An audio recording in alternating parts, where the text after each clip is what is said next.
wabarakatuh. Saya Syifa Fatimah Zahra dengan NIM 2023-010090. Saya dari kelas 2 PAI 2C. Di sini saya akan membawakan materi mengenai manusia, mata kuliah Filsafat Pendidikan Islam yang diampu oleh Pak Nur Haris. Materi mengenai manusia tersebut yaitu yang akan saya bahas pertama mengenai ayat-ayat tentang Al-Nas, Al-Bashar, Al-Insan, dan Bani Adam. Yang kedua, ayat-ayat penciptaan manusia. Yang kedua yaitu pendidikan akhlak menurut Ibnu Maskam. Langsung saja ke pembahasan yang pertama. Manusia dalam bahasa Indonesia bermakna tubuh dan jiwa yang berakal sehingga dapat dibina, ditumbuh kembangkan melalui proses pendidikan terpadu atau paradigma konvergensi antara pembawaan dengan lingkungan. Bukan karena keturunan semata atau lingkungan saja. Manusia secara teologis termasuk pendapat Ibnu Al-Arabi adalah bagian dari ciptaan Allah Subhanahu wa Ta'ala sehingga layak dinamakan makhluk yang memiliki daya hidup, berkehendak, mengetahui, berbicara, melihat, mendengar, berpikir, memilih, memilah, dan mengambil keputusan.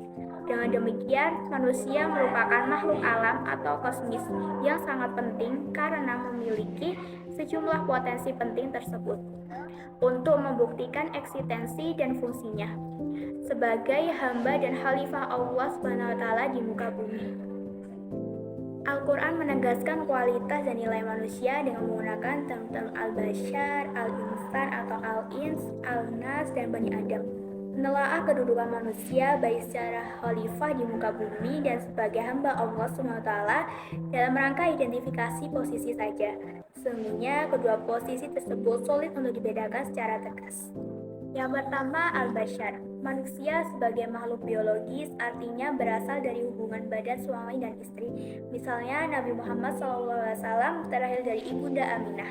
Tentunya Nabi Muhammad SAW sebagai Nabi dan Rasul Allah SWT sangat berbeda dengan manusia pada umumnya. Sampai-sampai beliau sangat bercahaya. Bahkan ada ulama yang menyebutkan terciptanya beliau cahaya Allah SWT. Karena itu, beliau senantiasa bagaimanapun dan dimanapun selalu untuk Allah SWT. Sehingga tepat dikatakan sebagai manusia teologis, yakni berpijak teguh kepada ilmu ketuhanan. Dalam ensiklopedia kosakata Al-Quran, kata Al-Bashara ditampilkan dalam Al-Quran sebanyak 36 kali dalam 26 surat. Al-Bashar secara etimologis bermakna lapisan kulit manusia, mulai dari kepala, wajah, atau tubuh sebagai tubuhnya rambut. 5. Nampaknya atribut Al-Bashar lebih tertuju kepada kulit manusia sendiri, yang jarang berbulu sehingga eksistensinya dapat dibedakan dari hewan yang banyak berbulu. Namun, Al-Bashar secara biologis ini menunjukkan pula bahwa fungsi manusia mesti menjadi makhluk penghibur. Di samping penyampai peringatan Al-Bashira wa Nadhira. Yang kedua yaitu Al-Insan yang berasal dari kata Al-Ins yang berarti kerasaan atau tenang sebagai makhluk terpadu antara aspek roh jasmani dan rohani. Dalam Al-Quran ditampilkan sebanyak 73 kali dalam 23 surah beragam. 6 kata Al-Insan ini mempertegas bahwa makhluk yang memiliki potensi lengkap walau tetap tidak sempurna sehingga layak menyandang amanah sebagai khalifah. Namun demikian, keterbatasan manusia tersebut tetap mendapatkan ujian hidup dari makhluk lain yang bernama jin, setan, iblis, dan makhluk lainnya yang permohonannya dikabulkan untuk selalu menggoda manusia sampai ajal menjemput. Seperti bagaimana dijelaskan dalam Quran Surat Al-A'raf ayat 11 sampai 27. Yang ketiga yaitu Al-Nas, menunjukkan pada eksistensi manusia sebagai makhluk hidup sosial secara keseluruhan tanpa melihat status keimanan atau kekafirannya. Kata Al-Nas dipakai Al-Quran untuk menyatakan adanya sekelompok orang atau masyarakat yang mempunyai berbagai kegiatan atau aktivitas untuk mengembangkan kehidupannya. Manusia merupakan satu hakikat yang mempunyai dua dimensi, yaitu dimensi material atau jasad dan dimensi imaterial atau ruh jiwa, akal, dan sebagainya. Itulah Tuhan yang maha mengetahui, yang gaib dan yang nyata. Yang maha perkasa lagi maha penyayang. Dialah yang telah menciptakan segala sesuatu dengan sebaik-baiknya dan memulai penciptakan manusia dari segumpal tanah. Dan dia ciptakan keturunannya dari jenis saripati berupa air yang hina, lalu dia sempurnakan penciptaannya. Kemudian dia tiupkan ke dalam tubuhnya ruh ciptaannya dan dia ciptakan bagimu pendengaran, penglihatan, dan hati. Namun kamu sedikit sekali bersyukur. Quran Surat As-Sajdah ayat 6-9. Jasad akan hancur dengan kematian, sedangkan usul jiwa akan tetap dan kembali pada hari kiamat. Keempat yaitu Bani Adam. Kata Bani berasal dari Bani yang artinya membina, membangun, mendirikan, menyusun. Jadi Bani Adam artinya susunan keturunan anak cucu anak Nabi Adam dan generasi selanjutnya. Dari permulaan kehadiran anak cucu Adam atau manusia seperti halnya hewan di bumi ini. Hanya manusia yang mencapai tahapan Adam yang mampu memikul tanggung jawab. Beberapa pemikir mengatakan, manusialah yang beradab, sedangkan jin adalah makhluk yang tidak beradab. Namun manusia atau insan ini pun ada tingkatan-tingkatannya. Manusia sudah mencapai tingkatan Adam, masih terus berlanjut dan akan berakhir dengan kondisi yang lebih tinggi dibanding Adam. Dari beberapa term di atas dapat dipadukan bahwa manusia adalah ciptaan Tuhan sebagai keturunan Adam yang jelas wujudnya, mampu berbicara dan berpikir serta hidup dalam komunitas kemasyarakatan. Penciptaan manusia menurut Muhammad Abdul terbagi menjadi 3 bagian. Pertama, penciptaan Nabi Adam alaihissalam. Kedua, penciptaan Nabi Isa alaihissalam. Ketiga, penciptaan manusia atau Bani Adam alaihissalam.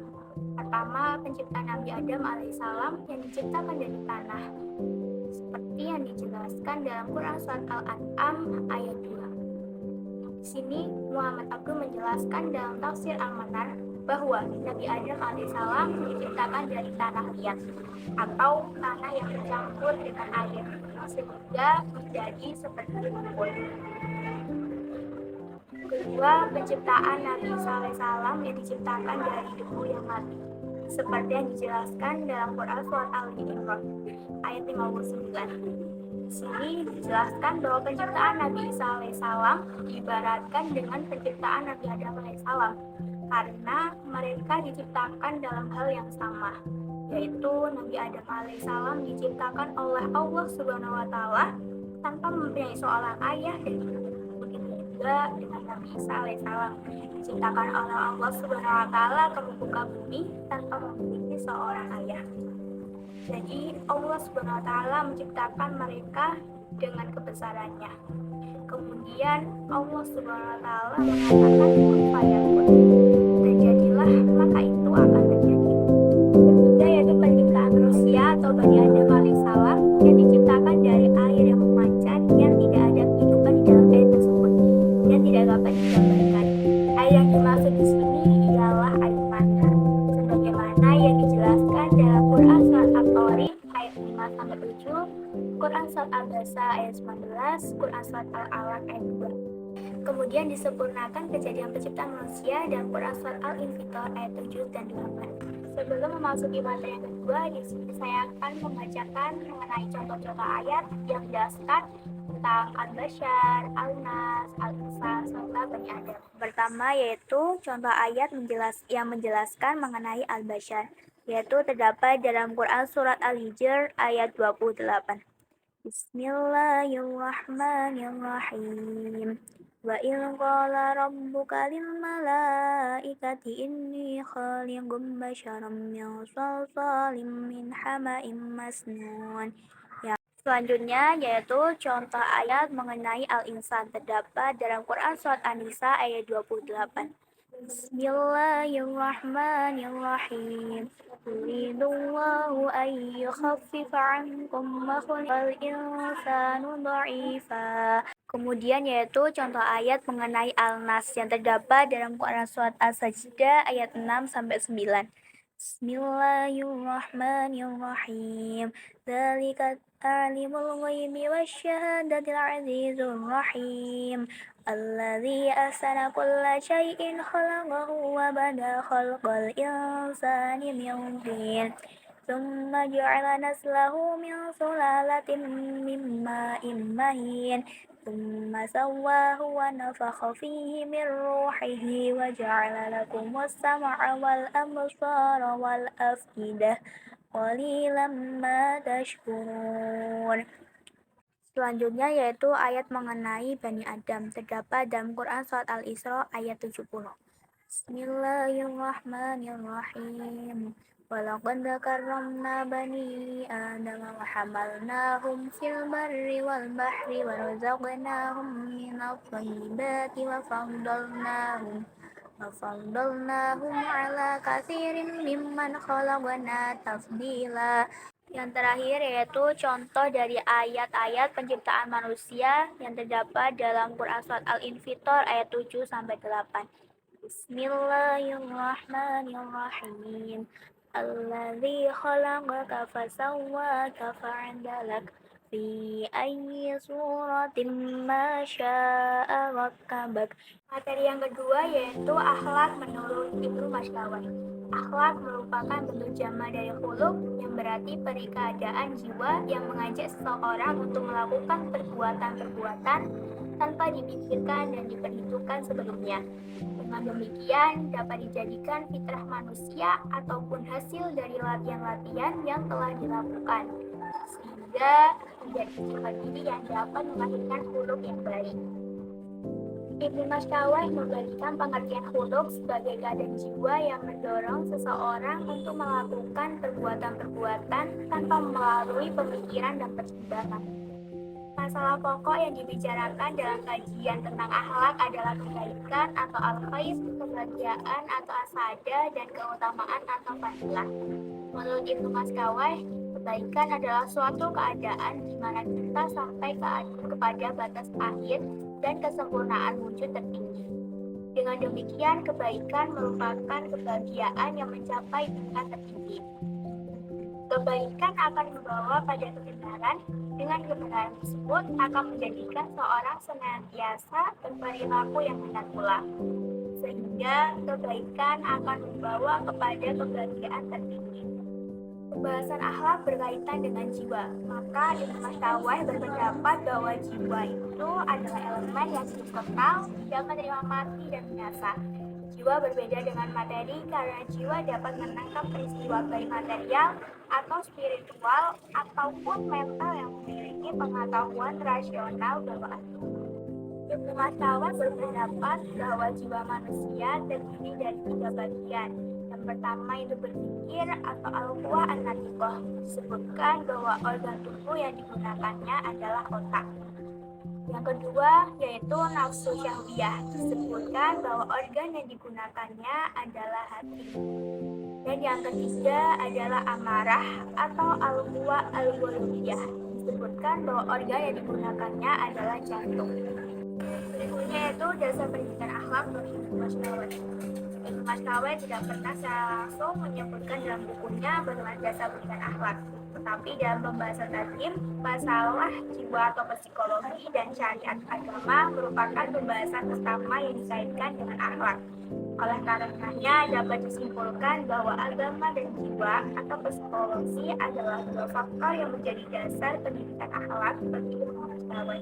Selanjutnya yaitu adanya pembagian akhlak. Akhlak merupakan salah satu fondasi penting yang harus ditanamkan sejak dini. Sebab akhlak memicu terjadinya tindakan dan hubungan antara Allah sama manusia dan alam semesta. Menurut Ibnu Maskawai, akhlak sendiri dibedakan menjadi 2. Yang pertama yaitu akhlak yang baik. Menurut Sayyidina Ali bin Abi Thalib radhiyallahu anhu, hakikat dari akhlak yang baik dan mulia ialah ada pada 3 perkara, yaitu menjauhi larangan Allah Subhanahu wa taala, mencari yang halal dan berlapak dada kepada sesama manusia. Dalam tarikh kebaikan dikemukakan Ibnu Maskawai bahwa manusia yang paling baik adalah manusia yang paling mampu melakukan tindakan yang tepat buatnya, yang paling memperhatikan syarat-syarat substansinya, yang membedakan diri dari seluruh benda alam yang ada. Yang kedua yaitu akhlak yang buruk. Akhlak yang buruk merupakan kebaikan atau lawan dari perbuatan, bila mana kekuatan-kekuatan yang ada pada manusia tidak seimbang. Dan akhlak yang buruk merupakan hal yang menjadi penghambat manusia mencapai kebaikan. Entah kebaikan itu berupa kemauan atau dan upayanya, atau berupa kemalasan dan ketegangannya mencari kebaikan. Selanjutnya yaitu tujuan pendidikan akhlak. Ibnu Maskaweh mengatakan bahwa tujuan pendidikan akhlak adalah terwujudnya sikap batin yang mampu mendorong manusia secara spontan untuk melakukan tingkah laku yang baik, sehingga ia berperilaku terpuji, mencapai kesempurnaan sesuai dengan substansinya sebagai manusia, dan memperoleh kebahagiaan atau as-sa'adah yang sempurna. Yang patut digarisbawahi dari tujuan pendidikan akhlak yang dikemukakan oleh Ibnu Maskaweh adalah bertujuan untuk mendorong manusia untuk bertingkah laku yang baik, guna mencapai kebahagiaan atau as-sa'adah. Jadi, menurutnya, orang yang berakhlak yang mulia adalah orang yang bahagia. Orang yang baik adalah orang yang selaras pikiran dan perbuatannya ketika akan melakukan perbuatan baik. Selanjutnya yaitu materi pendidikan akhlak. Untuk mencapai tujuan yang dirumuskan oleh Ibnu Maskaweh, dijelaskan beberapa hal yang perlu untuk dipelajari, diajarkan, dan dipraktekkan. Sesuai dengan konsepnya tentang manusia, secara umum Ibnu Maskaweh berkehendak agar semua sisi kemanusiaan mendapatkan materi yang mampu memberikan jalan bagi tercapainya tujuan hidup, yaitu kebahagiaan atau sa'adah. Materi tersebut dijadikan sebagai bentuk pengabdian kepada Allah Subhanahu wa Ta'ala. Ibnu Maskaweh menyebutkan 3 yang menjadikan sebagai materi pendidikan akhlak. Yang pertama yaitu pendidikan yang wajib bagi kebutuhan jiwa. Yang kedua, pendidikan yang wajib bagi kebutuhan tubuh. Dan yang ketiga yaitu pendidikan yang wajib terkait dengan hubungan manusia dengan sesamanya. Ketiga materi ini dapat diperoleh dari jenis berbagai buku. Materi pendidikan akhlak yang wajib bagi keperluan jiwa seperti pembahasan tentang akidah, mengesahkan Allah dengan segala kebesarannya, dan memberi pemberian motivasi untuk senang kepada ini. Terakhir yang akan saya bahas yaitu mengenai metode pendidikan akhlak. Ibnu Maskaweh menggunakan salah satu diantaranya yaitu metode alami, metode bimbingan, kebiasaan, hukuman atau hadikan dan pembandingan untuk pendidikan Islam. Tapi sekarang di Indonesia metode-metode tersebut masih jauh dan diterapkan. Namun pada zaman era industri, metode-metode tersebut dikembangkan kembali menjadi beberapa metode yang baik dalam pembelajaran. Oke, cukup sekian pemaparan materi yang telah saya sampaikan mengenai manusia dan pendidikan akhlak versi Ibnu Maskaweh. Saya sebelum menutup akan mengucapkan terima kasih kepada Bapak Nur Haris selaku dosen filsafat pendidikan Islam yang telah memberikan tugas ini kepada kami, sehingga kami menjadi memahami materi-materinya. Terima kasih kepada teman-teman yang telah menonton. Semoga kalian dapat memahami pula apa yang telah saya jelaskan. Cukup sekian dari saya, kurang lebihnya saya mohon maaf apabila ada penyampaian materi atau tutur kata yang kurang pas. Terima kasih kepada semuanya. Wassalamualaikum warahmatullahi wabarakatuh.